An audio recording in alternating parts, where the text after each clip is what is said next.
വീട്ടുകാര്യത്തിലേക്ക് സ്വാഗതം. നമ്മുടെ വീടുകളിൽ നമ്മൾ ഉപയോഗിക്കുന്ന ഒരു ഇൻഗ്രീഡിയന്റ് ആണ് മുളകുപൊടി.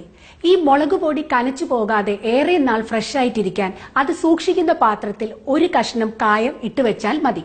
അതുപോലെ തന്നെ കാച്ചിയ പാല് രാവിലെ മുതൽ രാത്രി വരെ കേടാവാതെ ഫ്രഷ് ആയിട്ടിരിക്കാൻ 4 നെൽമണി നന്നായി കഴുകിയതിനു ശേഷം പാലിൽ ഇട്ട് വെച്ചാൽ മതി. അത് നല്ല ഫ്രഷ് ആയിട്ട് ഇരിക്കും. അതുപോലെ തന്നെ തക്കാളിയും ബദാമും നമ്മൾ വിഭവങ്ങളിൽ ചേർക്കുന്നതാണ്.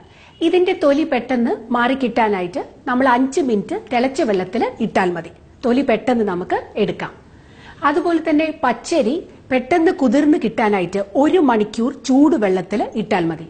അതുപോലെ തന്നെ പയറ് വർഗ്ഗങ്ങൾ സൂക്ഷിക്കുന്ന കണ്ടെയ്നറിൽ നമ്മൾ അല്പം കടുകെണ്ണ വിതറിയതിനു ശേഷം നമ്മൾ ഈ പരിപ്പും പയറും ഒക്കെ സൂക്ഷിക്കുകയാണെങ്കിൽ കീടശല്യമില്ലാതെ കുറെ നാൾ നമുക്കത് സൂക്ഷിക്കാം. ഇനി നമ്മൾ ഉഴുന്നുവട ഉണ്ടാക്കുമ്പോൾ ഉഴുന്നുവടയുടെ ആ മാവിൽ വെള്ളം കൂടിപ്പോയാൽ ശകലം അവല് പൊടിച്ചത് ചേർത്താൽ മതി.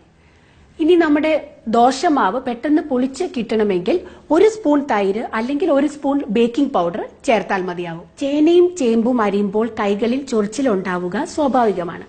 ഇത് മാറ്റാനായിട്ട് നമ്മൾ കയ്യിൽ വെളിച്ചെണ്ണ പുരട്ടിയതിനു ശേഷം നമ്മൾ ഈ ചേനയും ചേമ്പും അരിയുകയാണെങ്കിൽ ചൊറിച്ചിൽ മാറിക്കിട്ടും.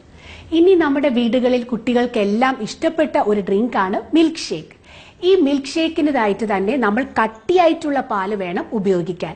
ഈ പാട നീക്കിയ പാല് നമ്മൾ ഉപയോഗിച്ചാൽ അത് പെട്ടെന്ന് പുളിക്കാനായിട്ട് ചാൻസ് ഉണ്ട്.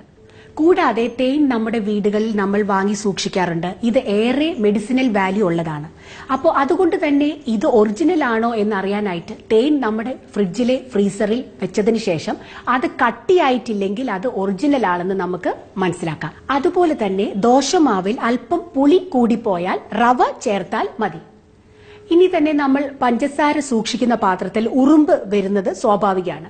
അതുകൊണ്ട് തന്നെ നമ്മൾ പഞ്ചസാര വാങ്ങി വരുമ്പോൾ 1 കിലോ പഞ്ചസാരയ്ക്ക് 8 ഗ്രാമ്പു എന്ന കണക്കിന് നമ്മൾ ഇത് ടിന്നിലാക്കി സൂക്ഷിച്ചു വെച്ചാൽ ഉറുമ്പ് വരികയേ ഇല്ല.